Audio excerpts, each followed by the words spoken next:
everyone, and welcome back to my channel. So for today's video we have a flower letter. This is number 17 in our Lily Clara collection series that we have been doing. This is a Wild West adventure, and so far I have had a lot of fun with this one. It has been great.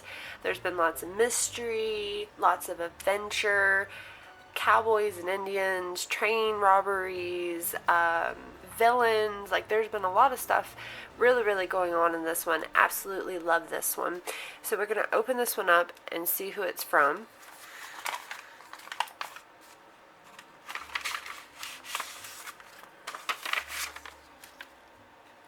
So we have a beautiful postcard.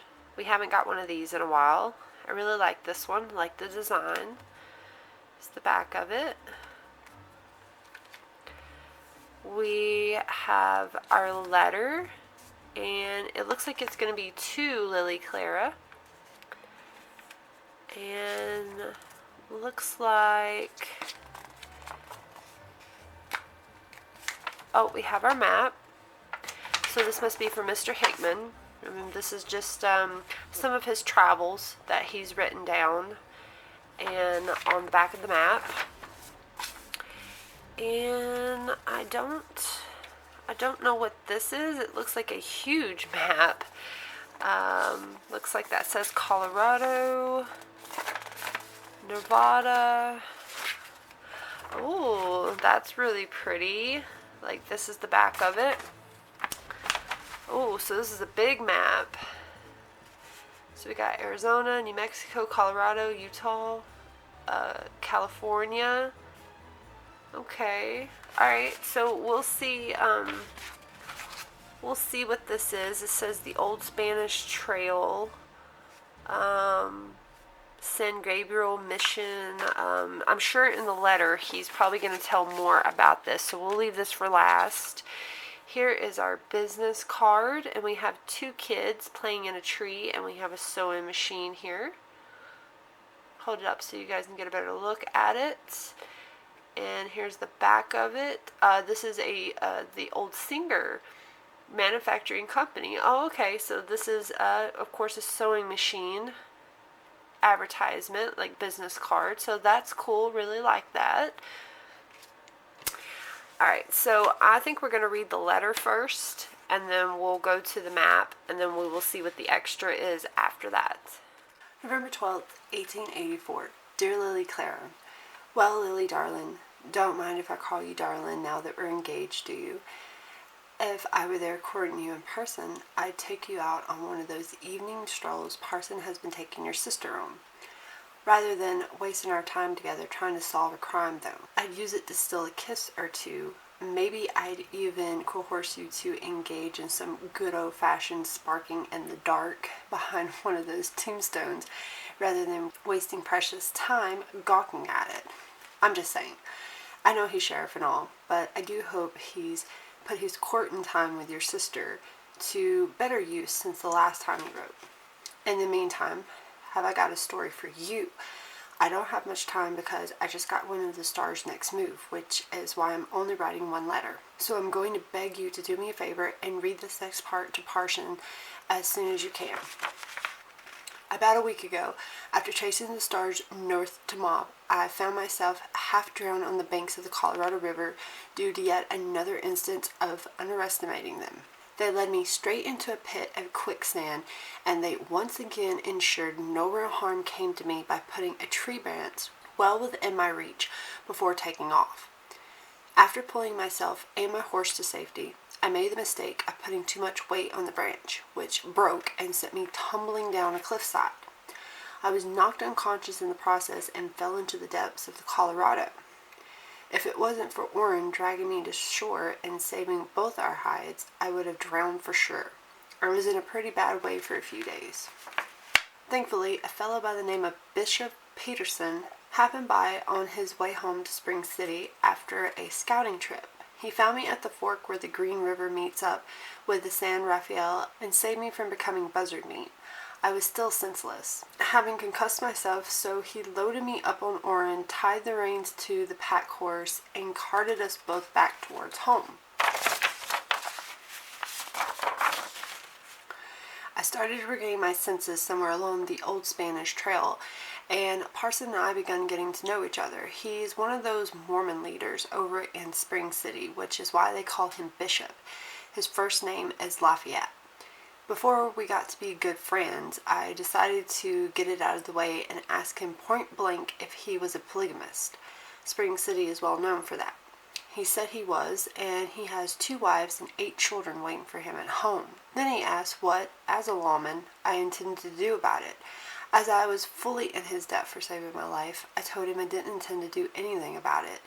I was just curious. I couldn't blame him for being suspicious. Only last month, I read an article about 2 men from Spring City being shut up in jail for 6 months while their 6 wives, they both had 3, and 3 children, were left to fend for themselves. My guess is the scouting trip Bishop Peterson was returning home from was to help him avoid the same fate. Anyway, after a few days on the trail, Lafayette got to telling me some stories about the Indians that used to live in the central Utah territory. One of the tales he told me has been on my mind ever since, but on an account of my brain being quite addled for a few days after arriving in Spring City, what he told me is only starting to seem important. This is where Parson comes in. Sam, remember when you asked what I knew about a woman named Maria Antonio de Rivera? Turns out she wasn't a woman at all.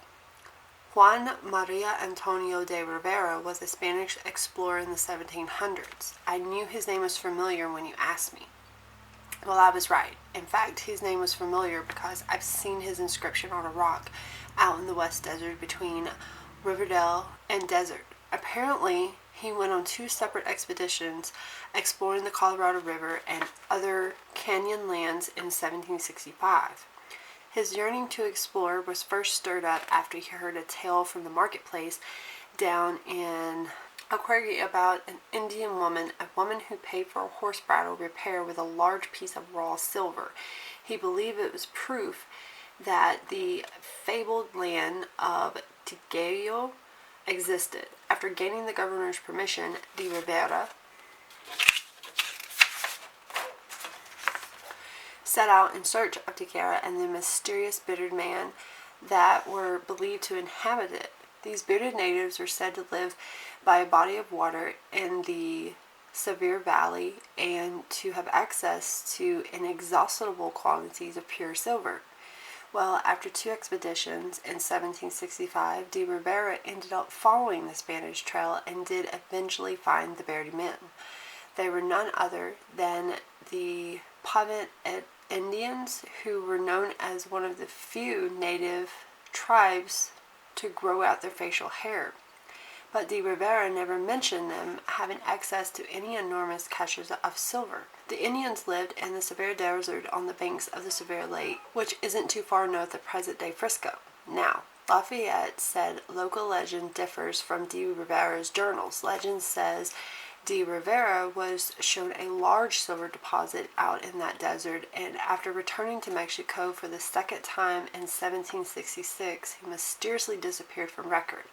He was never heard from again. At least he was never heard of again in Mexico. Lafayette said legend claims the Indians spoke of him often. They said he returned to the tribe shortly after his first visit and mined the silver deposit for a year or 2 until he acquired a significant treasure, which he hid in a cave nearby. Then he headed east. As you could probably guess, the legend only claims de Rivera created a map to his treasure, one that was most likely passed down through his family for generations until one of his descendants grew brave enough or adventurous enough to go back for the treasure. I don't know for sure, but my gut is telling me this legend has something to do with Frisco and the stars, because the one thing I suspected from the start and now know for certain is the precious items the stars stole from Captain Rigby is in fact a treasure map. Fortunately, suspect the CJR is Oliver Snip's notes to his wife may very well stand for Captain Jeremiah Rigby. The C is what threw me off because most people don't include Captain as part of their initials. But Captain Rigby seems just the sort to not want anybody to forget his status. Of course, I won't know until Bill Pinkerton confirms that and a few other vital facts for me, but I'm pretty sure. Now that's all I've got to say to you, Parson. Well, Lily darling, aside from the peculiar plural marriage situation they have going on here in Spring City, I've never seen a prettier, friendlier town in all my life. It's largely been settled by Scandinavian Mormon families. Everything is laid out so nice and neat with large parcels of land to each homestead. It's beautiful, even in November. In fact, Lafayette and I rode into town just a few days after All's Hallows Eve, and you should have seen the leaves. Bright as pale gold they were and just beginning to flutter to the ground. The sound was so quiet and peaceful, and they've got some fresh springs around here, which is where the city gets its name, of course. I've never tasted such sweet, clean water. I wish you could have seen it all. It's a far cry from the parched, wind-blown part of the territory Frisco is in. I think you'd really love it here. Now back to the topic of courting you in person mentioned in your last letter. I'll make you a deal, darling. When I get back to Frisco, I promise to court you good and proper for an entire week before carrying you off to find a preacher. A month if you insist, which means you probably ought to get started on another wedding dress, because whether I've caught the stars or not, I aim to marry you before the single lilies start blooming again. Your loving fiance, Matthew. Well, isn't that sweet? I just want to show you guys the picture of the trees here that he's describing in Spring City. I love this picture. It looks really, really nice. And I can almost picture it as he's described it in the letter. Really, really like that. So that was our letter. You guys let me know what you think. So he obviously can't wait to marry Lily. You can obviously tell that. So I do hope that that's going to go well for him. I like that he got to write to her and to Parson in this letter, and I like the mystery that's surrounding that and the treasure map that the stars could have possibly have stolen. I like that too. I think this is just a little bit about his travels. Because the map is on the back of it. This is just a little bit about his travels that he had while he was out. This is from October 5th to November 12th of 1883. It says, "Alright, it's time. I finally said it. I'm tired of chasing these stars all over tarnation. I want to eat a hot meal, take a hot bath, and sleep in a warm bed. Most of all, I want to head back to Frisco and marry Lily Clara. I want our life together to begin. She is the good life I've been dreaming about since I decided to leave the Pinkertons, and now I want to stop dreaming and start living. I just passed through Mob, and a miner I had a meal with gave me a description of the stars as a trio of beauties who crossed his path last week. How in the world these ladies get so far ahead beats me. They always seem to be 2 steps ahead of my every move. I've never encountered the likes of them in all my days as a ranger or a Pinkerton.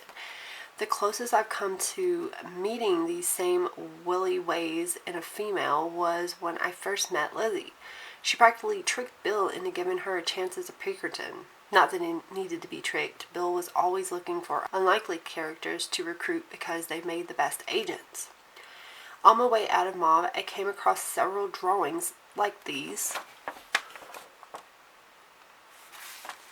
They say the Anazaki used to farm in this part of the territory. It wasn't too long after that I came across remnants of their pueblos, which were real interesting to look at. Been too poorly to record anything I've seen for several days now. I've had to tumble down a cliff and took a spell into the Colorado. Thanks to Orrin, pull my sorry carcass out of the river before drowning. I'm here to tell the tale. A Mr. Lafayette Peterson found me washed up on the banks of the fork that leads to the San Rafael River. I woke up to him holding my banged head in his hands, muttering some sort of prayer over me. He's a Mormon bishop from Spring City. I've been quite addled since he found me. I didn't tell my Lily just how addled I was because I didn't want her to know just how close I come to never seeing her walk down the aisle. Lafayette, however, couldn't help seeing I was in a mighty bad way and was kind enough to take me home with him. I've been staying at the Peterson residence while a mighty fine lady by the name of Fanny Crawford has been looking after me. She lives in a tiny stone cottage right on Main Street here in Spring City. She has something of a healer's touch about her, like the stars. She knows her plants and home remedies, but seems to have something extra as well. I don't know if it's all that praying she does, but after a week under her care, I almost feel right as rain. When I tried to pay her for nursing me, however, she wouldn't hear of it. She just told me she was doing the work of the Almighty, and that was payment enough for her. This has been my first real chance to observe Mormonism up close like this. In some ways, it's a mighty peculiar religion, and others, it's not much different than my own. As much as I like Lafayette Patterson and all his wives, I've rescued far too many women, mistreated by scoundrels in my line of work, to ever condone something like having more than one wife. However, I'm pleased to say that at least from what I'm seeing here in Spring City, these Mormon fellas actually love and respect their wives, and they take good care of them and the vast offspring. Of course, there are exceptions to every rule, but I don't mind saying I made a fair few friends during my stay here. I do believe I'll miss Spring City. So, okay, that was that. I want to say, I'm not exactly sure what the extra, like if he's writing that to, like Sheriff Parson, or he's just, collecting his adventures like in a journal or something.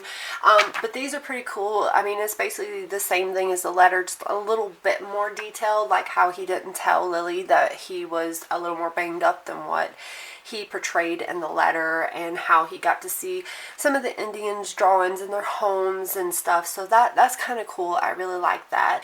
So the back of it here, of course, is the map. If you guys know, or if you guys are new, we started out trying to trace the map, and I've got it.